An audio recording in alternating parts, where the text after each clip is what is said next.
왜 문화예술 교육이 필요할까요? 왜 우리 아이들에겐 음악이, 미술이, 무용이 필요할까요? 왜냐는 물음에 요즘 소셜아트가 응답하고 있습니다. 제주 문화예술인들을 위한 위대한 수업. 제주형 문화예술 전문 인력 소셜 플래너. 오늘의 강연은 소셜아트를 위한 문화예술 교육입니다.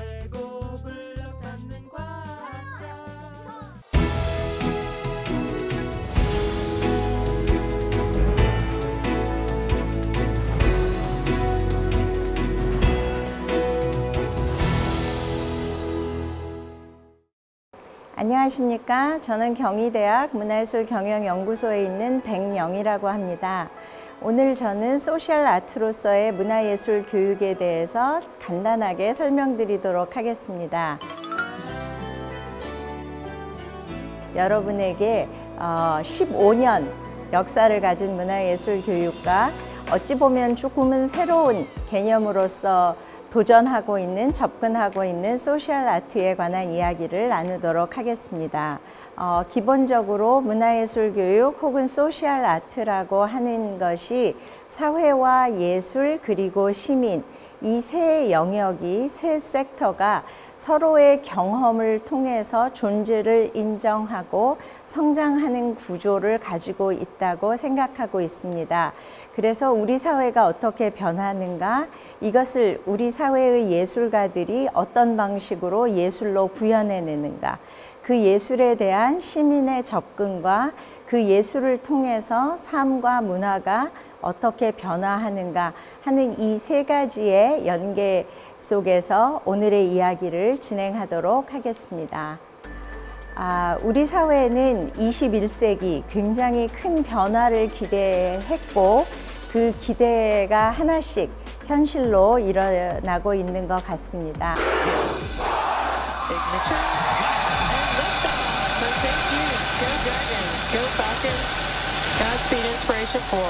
Everybody do Crew Dragon Resilience. We're cruising right now at 500. 1980년대에 꽤 오래된 이야기이긴 하지만 21세기에 관해서 논의했던 미래학자분들이 21세기는 아마 이런 시대일 것이다 라고 얘기를 하면서 세 가지의 C자로 시작하는 단어들을 소개해 주었습니다. 오늘 저도 그 이야기로서 그 세 가지의 C에 관한 이야기로 얘기를 시작하고자 합니다. 첫 번째 C는 우리 모두가 알고 있는 소통이라고 하는 것입니다. 소통이라고 하는 것을 여러 번 이야기 들으셨겠지만 단지 새로운 언어로 청자와 화자를 연결해 주는 이야기의 구조가 아니라 서로 무엇인가 하고 싶고 무엇인가 함께 하고자 하는 사람들이 설득하고 무엇을 구현해내는, 어찌 보면 우리 사회에서 사회의 윤활유가 될 수 있고 사회를 작동하는 가장 큰 역할을 하는 것이 소통이 아닐까 생각하고 있습니다. 두 번째 C로 되는 말은 우리 힙합이나 국악과 같은 것들이 연결되면서 콜라보레이션이라는 말 대중문화에서도 많이 쓰이고 있는데요. 오늘 우리가 얘기하고 있는 예술과 문화, 교육 안에서도 충분히 그 협업의 모습들을 찾아볼 수 있을 것 같습니다. 사실 오늘 강의하기 위해서 여기에 왔는데 여기에 저는 카메라 앞에 서 있지만 저를 여기에 서게 해주신데 굉장히 많은 분들의 협업이 있었고 그 협업으로 저는 제주에 계신 분들과 만날 수 있는 것 같습니다. 창의성이라고 하는 것은 사실 1980년대부터 굉장히 중요한 사회를 변화시키고 사회를 발전시키는 데에 있어서 중요한 역할을 해오고 있습니다. 단지 천재성을 가진 창조성이 아니라 문제에 대해서 우리가 당면하고 있는 여러 사안에 대해서 이제까지와는 다른 방법으로, 이제까지와는 조금 다른 관점에서 해결해내는 그런 모든 활동들을 창조성이라고 이야기하고 있는 것 같고, 그 안에는 무엇보다도 새로운 것에 대해서 도전하고 생각해내는 크리에이티브 띵킹이라고 하는 것이 존재하고 있는 것 같습니다. 이와 더불어 우리 사회는 다양한 온라인과 오프라인의 블렌디드 삶으로 변화하고 있는 것 같습니다. AI라든가 이런 것들을 활용해서 우리의 삶이, 우리의 지역이 끊임없이 변화하고 있고 그 변화 속에서 예술과 시민이 연동해서 같이 변화하고 있는 것 같습니다. 이런 사회를 이야기하면서 우리에게 중요하다고 이야기되고 있는 6가지의 요소들이 있습니다. 이미 문화예술 교육에 진입해 계시거나 혹은 현장에서 활동하시는 분들에게는 꽤나 익숙한 이야기인 것 같습니다만 제가 간략하게 그 요소들을 말씀드리고 그 중에서 2020년과 21년에 새롭게 이야기되고 있는 한 단어에 대해서만 조금 집중해서 말씀드리도록 하겠습니다. 놀이와 디자인, 스토리, 공감, 조화, 의미 이렇게 6가지의 구성 요소가 우리 사회를 변화하고 있다 하는 이야기들을 들으셨을 텐데 저는 이 중에서 조화라고 하는 단어에 조금 오늘의 이야기를 집중하고 싶습니다. 아마 이 작년과 올해 우리 사회에서 가장 많이 나왔던 단어 중에 하나가 코로나라고 하는 단어일 것입니다. 그 코로나라고 하는 사건, 상황을 통해서 사회적 거리라고 하는 사람과 사람이 같이 있어서는 안 되는 그런 굉장히 위기의 시간들을 보내고 있습니다.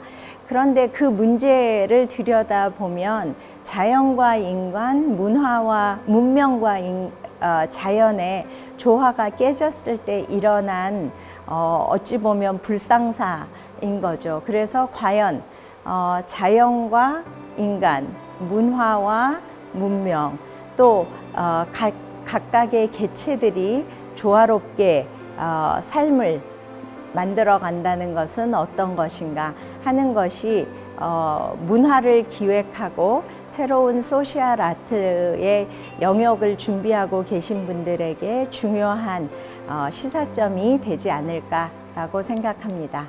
예, 이야기의 속도를 조금 내서요. 이미 말씀드린 것처럼 21세기에 관한 이야기들은 여기에 나와 있는 것처럼 정보의 시대, 서비스의 시대, 포스트 휴먼의 시대, 또 그로 인한 삶의 방식과 패러다임이 끊임없이 변하고 있습니다.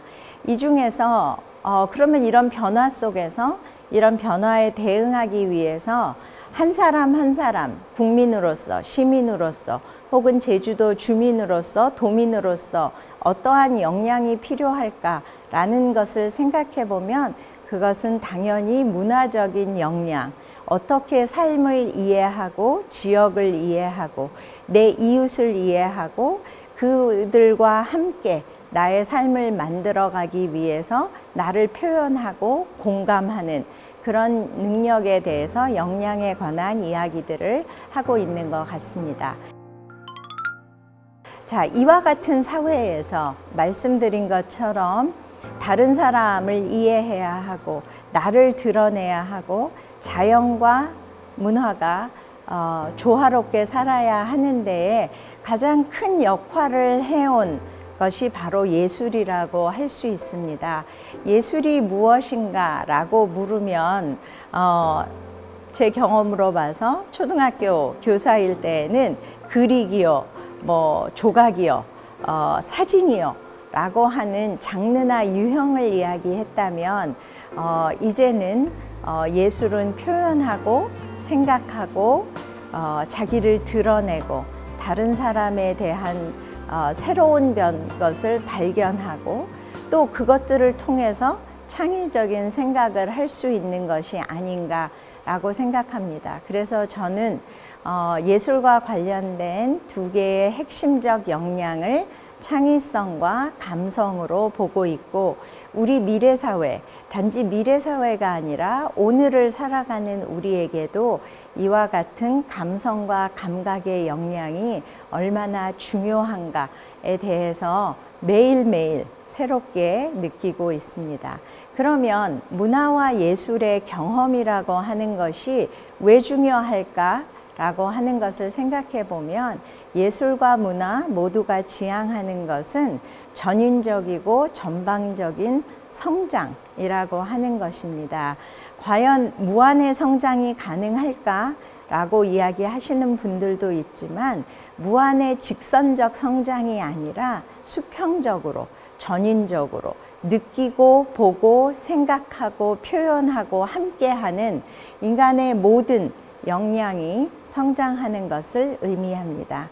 이와 더불어 새로운 것을 생각하는 역량, 상상하는 역량, 또 그것들로서 무엇을 표현하면서 감수성이 성장하고 사회의 공감대를 기르는 이와 같은 다양한 일들이 이미 꽤 오래전에 2000년대부터 20세기부터 예술의 역할로 논의되고 있습니다. 네, 예술이 무엇이냐라고 하면 선생님들 어떤 분들과 예술 활동 하셨느냐에 따라서 다를 것 같지만, 많은 학자들의 이야기를 생각해 보면 보이지 않는 생각과 느낌을 보이는 물성으로 표현해낸 것이다. 그래서 예술 그 자체가 굉장히 복합적인 요소를 가지고 있고, 그 안에서 우리는 다양한 것들을 읽어낼 수 있는 것이죠. 이 중에서 문화예술교육 혹은 소셜 아트와의 연계선상에서 존 두이가 얘기했던 예술은 나 자신으로부터 세계로의 확장이다 라고 하는 것에 대한 이야기를 조금 기억해 주시면 뒤에 나오는 이야기와 연결해서 말씀드릴 수 있을 것 같습니다. 예술이 사회를 바꾸게 하고 예술이 사람을, 개개인을 바꾸게 한다라는 것은 이미 1960년대부터 굉장히 많이 논의되어 온 담론 혹은 이론이고요. 이것을 1997년에 아마 21세기의 예술과 창의로운 사회로 가기 위해서 사회학자였던 마타라소가 예술의 참여를 통해서 이룰 수 있는 변화에 대해서 이렇게 6가지로 정리해 준 것 같습니다. 개인에게 어떤 변화가, 또 개인과 그 개인을 품고 있는 사회가 어떻게 변하고, 또 그 사회가 공동체로서 어떻게 변하는가 하는 것에 대한 이야기이고요. 아마 제주 안에서도 이와 같은 개인의 변화, 지역의 변화, 또 도의 전반적인 변화에 관한 이야기들이 지난 10여 년 동안 문화예술 교육을 통해서 이야기되고 있는 것 같습니다. 예, 제게 중요한 거, 아까 말씀드린 것처럼 사회와 예술과 인간, 이 셋의 연계성이 중요하다라고 말씀드렸는데, 그 중에서 사회가 가지고 있는 중요한 면은 바로 문화적 접근이다 라고 할 수 있고요. 사회를 움직이게 하고 사회를 구성하는 문화적 접근이 문화예술 교육 혹은 소셜 아트에서 굉장히 중요하다. 그러나 문화는 오랜 시간, 오랜 공간을 공유한 사람들이 만들어낸 방식이기 때문에 그것에 대해서 적극적으로 참여하고 함께 그 문화를 만들어 나가는 것이 굉장히 중요한 요소라고 말씀드릴 수 있습니다. 자, 두 번째, 이제 제가 3가지를 말씀드린다고 했는데, 예술이 무엇인가에 대해서 말씀드렸고, 또 사회를 문화적인 입장에서 말씀드렸으면, 이제는 가장 중요한 인간에 관한 이야기를 하고자 합니다. 인간이 무엇일까에 대한 고민은 아주 오래전부터 되어져 있고, 아마 성경을 보시는 분들의 경우에는 하느님의 피조물로서 출연하기도 합니다. 그런데 저는 그 이야기를 그렇게 멀리 가지 말고 좀 우리 시대의 이야기로 가지고 와서 봤을 때에 뇌과학을 하시는 분들, 또 그 외에 사람에 대해서 고민하시는 분들의 이야기들을 정리해 보면 인간은 기본적으로 생물학적인 단위인 DNA와 그 DNA로부터 만들어진 꼬마 아기로부터 끊임없는 경험을 통해서 인간으로 성숙되어 가는 것이다 라고 생각합니다. 항상 이 부분의 강의를 드릴 때 말씀드리는 것은 DNA를 어떻게 할 수는 없지만 우리가 경험으로써 어떠한 인간으로 성장하고 어떤 인간을 육성해내는가 하는 부분에 대한 교육적 논의가 가능한 것 같습니다. 그래서 뭐 생각하는 인간, 도구를 쓰는 인간, 노동의 인간, 소유의 인간, 이야기의 인간, 선택의 인간 등의 많은 분류들이 있지만 오늘 이 이야기 이후에 이 영상을 보시는 분들은 인간은 경험과 DNA가 결합한 거다. 그래서 그만큼 어떤 경험을 하느냐 하는 것이 중요한 것이고 아마 이 과정에 참여하셨던 소셜 플래닝을 하시는 모든 분들에게 어떠한 경험을 만들어서 어떠한 기회를 제공하느냐 하는 것이 가장 중요한 기획의 역할이 아닐까 생각합니다. 그러면 소셜 아트를 기반으로 혹은 아직 소셜 아트의 이야기는 하지 않았지만 이 세 가지 사회와 예술과 시민이 만나는 것을 하기 위해서 어떠한 일들이 일어나야 하느냐 하면 우선 문화예술 콘텐츠에 대한 새로운 관점, 그냥 그리고 만들고 사람들과 함께 하는 것 외에 과연 문화예술 콘텐츠를 기획하기 위해서 어떤 것들이 일어나야 하느냐에 대한 고민을 잠깐 해보시면 좋을 것 같습니다.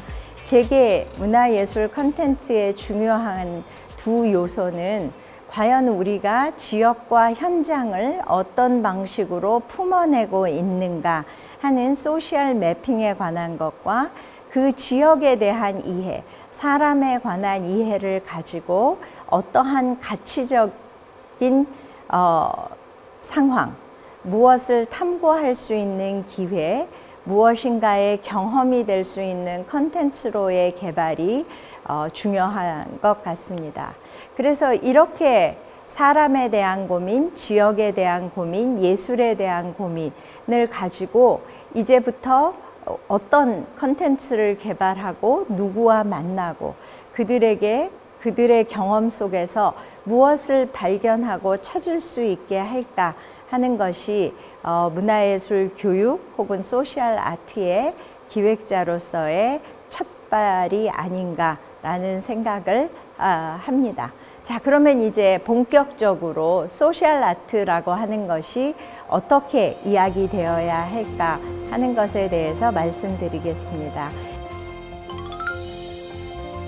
영상을 저와 같이 제작해 주시는 다른 두 선생님의 개념도 있겠지만 저는 조금 더 교육의 입장에서 말씀드리면 우리는 끊임없이 사회의 여러 문제와 대응해 나가고 있습니다.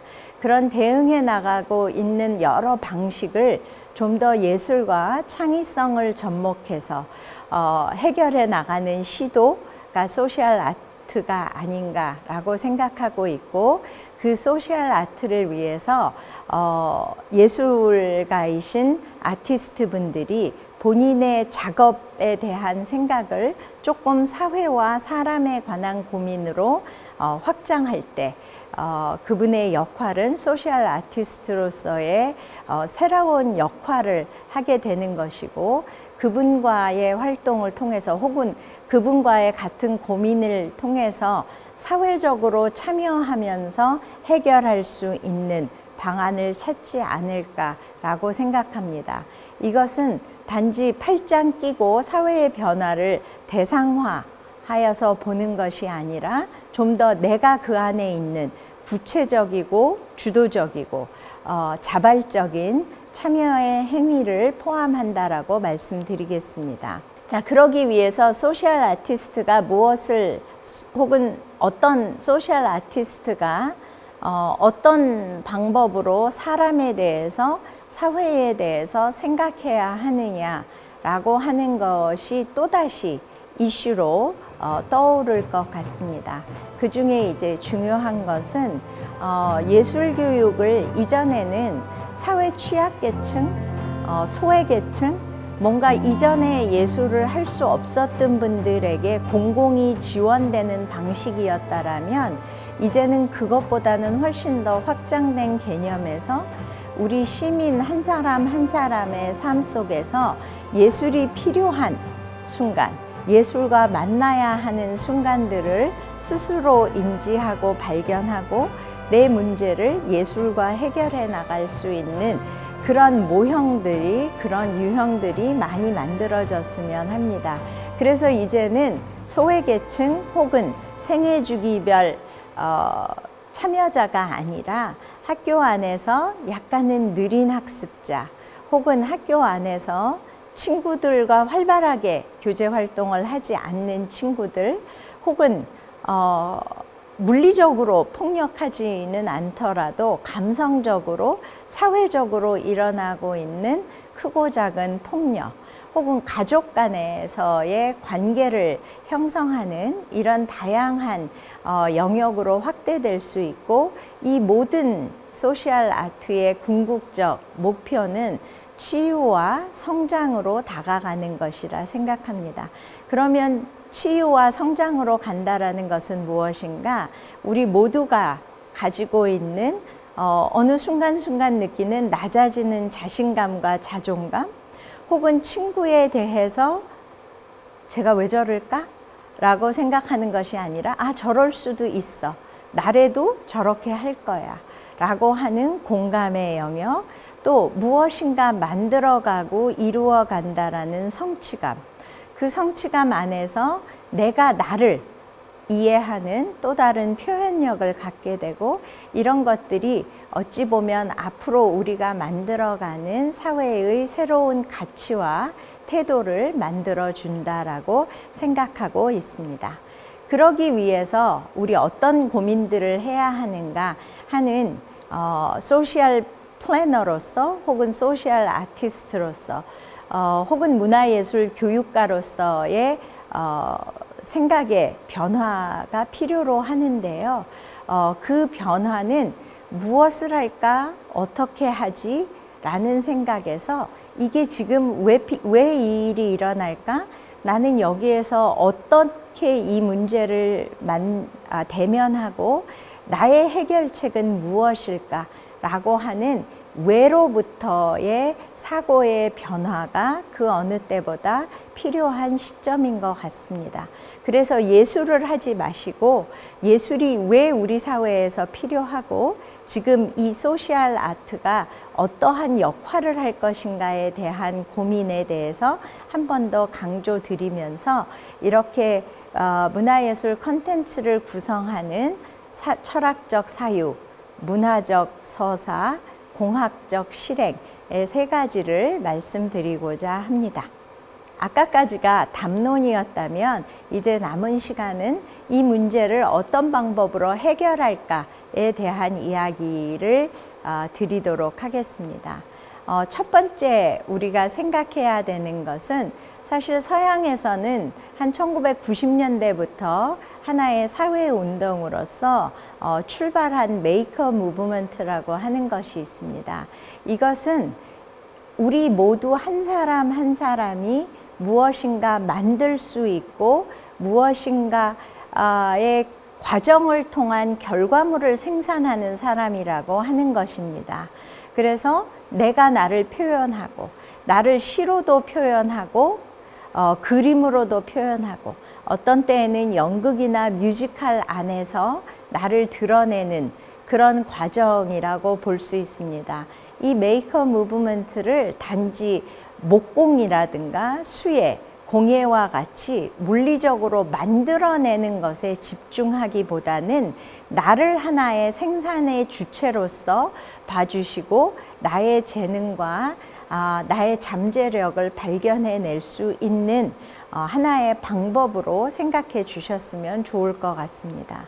또 우리가 예술로 사람들을 만나기 위해서 사람들과 같이 나누어야 하는 것 중에 중요한 것은 무엇이 하고 싶다, 나 이런 것들을 통해서 뭔가 새로운 것에 도전하고 싶어 라고 하는 영감의 부분이 있는 것 같습니다. 그래서 서로가 서로에게 자극이 되고 동기부여하고 영감을 줄 수 있는 그런 상황들에 대해서 그런 기회와 경험을 선생님들이 만들어 주셨으면 하는 생각을 합니다. 그 다음에 중요한 것은 저는 사실 창조력이라고 하는 것, 창의성보다는 상상한다라고 하는 것에 훨씬 더 애착을 가지고 있는 사람인데요. 창의성으로 가기 전에 그 전 단계에 무엇인가 내 머릿속에 있는 추상적인 것들을 이미지화한다라는 것. 자신 없는 나의 모습이 아니라 다른 사람 앞에서 바이올린을 연주하고 다른 사람 앞에서 뮤지컬의 일원으로서 무대에 서는 내 모습을 상상하는 그것이 어찌 보면 예술 활동의 출발이라고 할 수 있고 그 과정에서 내가 무엇인가 하고 있다라고 하는 보람의 순간들을 가지는 것이 굉장히 중요한 것 같습니다. 자, 아까 제가 3가지를 말씀을 드렸어요. 철학적 사유, 문학적 서사, 그리고 공학적 실행. 여기에서 말씀드리는 공학적 실행은 단지 교육 공학에서 이야기하는 무엇을 가르쳐야 된다라고 하는 부분이 아니라 소셜 엔지니어라고 해서 사회공학적 접근을 얘기하고 있습니다. 이 사회공학적 접근은 개인이 하는 것이라기보다는 집단적 행위를 통해서 혼자 스튜디오에서 작업을 하기보다는 여러 사람이 같이 하면서 그 시간과 공간을 공유하는 사회적 행위를 통해서 하는 경험이 일어날 때 굉장한 효과들을 발견할 수 있죠. 예를 들면 꿈의 오케스트라와 같은 경우에 처음에 시작할 때에는 원래 독주를 하다가 여럿이 모여서 협주를 하는 것 아니야? 합주를 하는 거 아니야?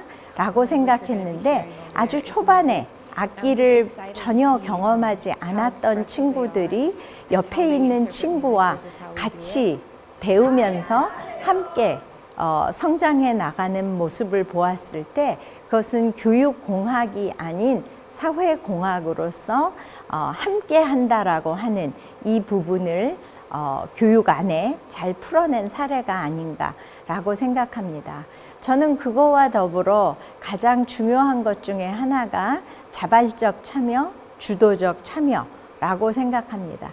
이 자발성이 없게 되면 굉장히 나태해지는 순간이 올 수 있고 안 가고 싶은 순간이 있을 수 있고 자기 주도성을 잃어버릴 수 있게 됩니다. 그러나 무엇인가 내 스스로 하고 싶고 내 스스로 나의 변화를 볼 수 있는 능동적이고 자기주도적 자발성이 있을 때 예술교육이 훨씬 더 그 의미와 효과를 발현하리라 생각합니다.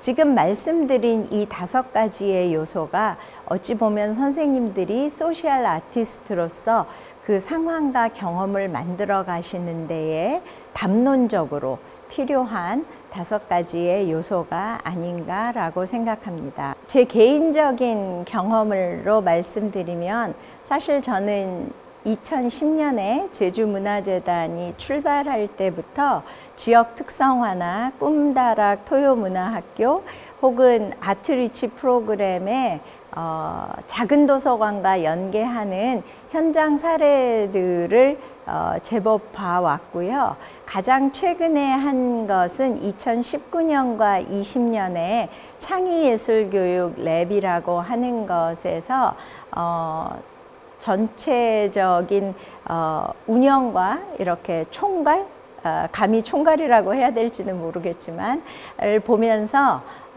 지난 2년 동안 제주 안에서 제주의 컨텐츠로 제주의 작가들이 활동하는 모습들을 본 것 같습니다. 그래서 그 사례를 하나 말씀드리면 창의예술교육 랩도 조금 자랑하는 뜻에서 말씀드리면 창의예술교육 랩 안에는 3가지의 프로그램이 있었어요. 그 중에 하나는 과학과 기술이 연결되는 프로그램이었고 과학과 기술과 예술이 연결되는 프로그램이었고 두 번째 프로그램은 생태와 다양한 예술이 결합되는 프로그램이었고 하나는 청소년들이 그들의 아지트 공간을 만드는 프로그램이었습니다. 이 중에서 이 3가지 프로그램에 대해서 어느 게 더 특별하게 좋았다라고 말씀드릴 수 없지만 그 프로그램에 대해서 간략하게만 소개를 드리면 예술과 과학 기술이 결합된 프로그램의 경우에는 제주의 예술가들이 제주의 바람을 그 마이크로비트라고 하는 그 기기에 담아서 그 바람의 색이, 바람의 소리, 바람의 속도와 같은 것을 예술 프로그램으로 전환하는 프로그램이었어요.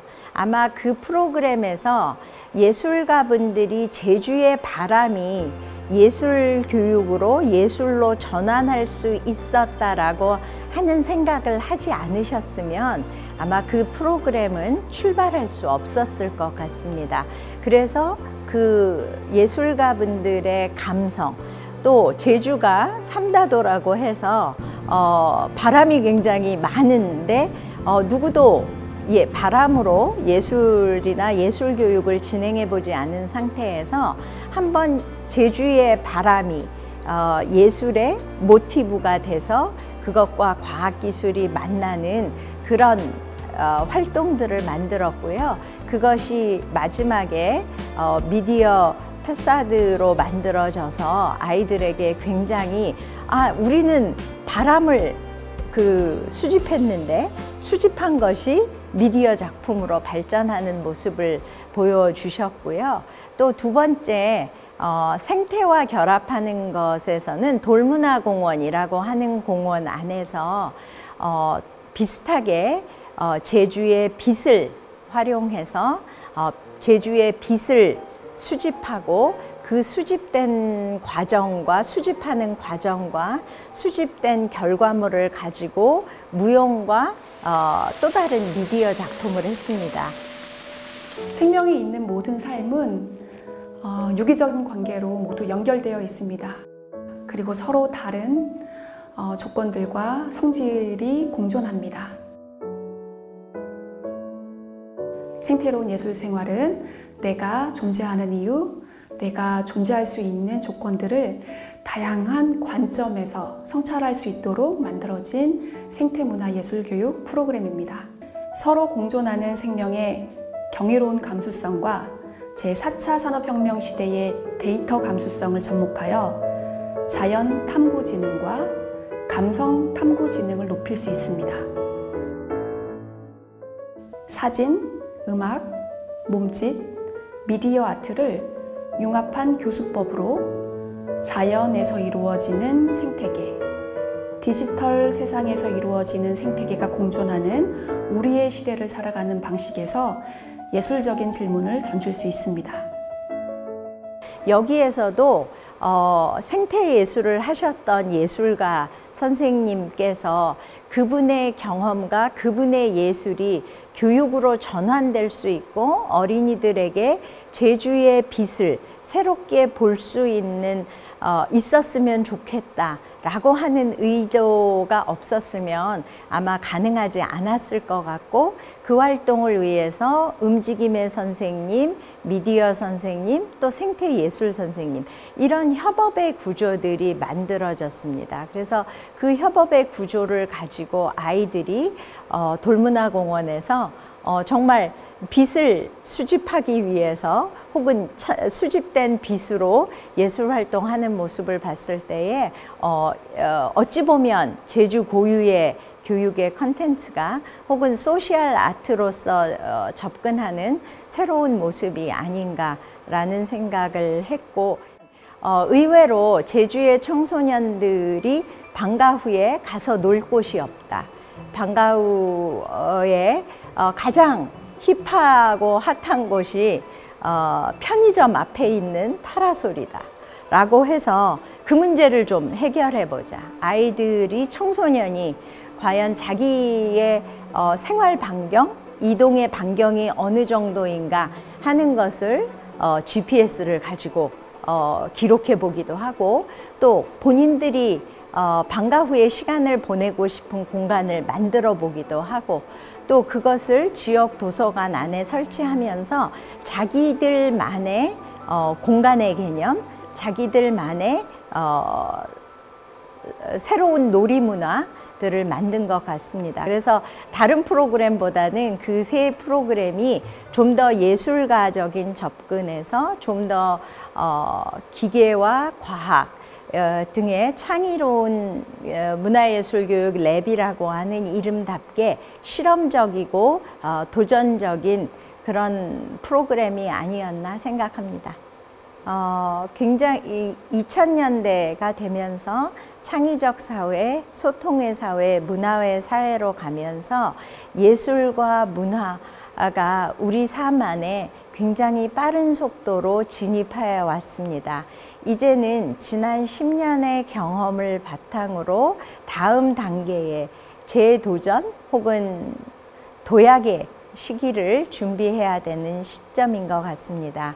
만약 새로운 삶의 질을 높이기 위해서 혹은 새로운 삶의 모습을 갖기 위해서 교육이 큰 역할을 해왔다라면, 이제는 교육의 한계를 넘어서 좀 더 자발적이고 능동적이고 정말 사회에 큰 변화를 가져올 수 있는 예술가분들이 주도가 돼서 주민들과 함께하는 다양한 활동을 기대하고 있습니다. 그래서 그 활동을 기대하면서 예술가분들이 혹은 기획자분들이 고민해 주셨으면 하는 몇 가지의 이야기를 드린 것 같습니다. 이야기에서 머무는 것이 아니라 현장에서 발견하고 선생님들의 정말 동력 있는, 에너지 있는 다이내믹한 현장을 기대하면서 이야기 여기에서 정리하도록 하겠습니다. 경청해 주셔서 감사합니다.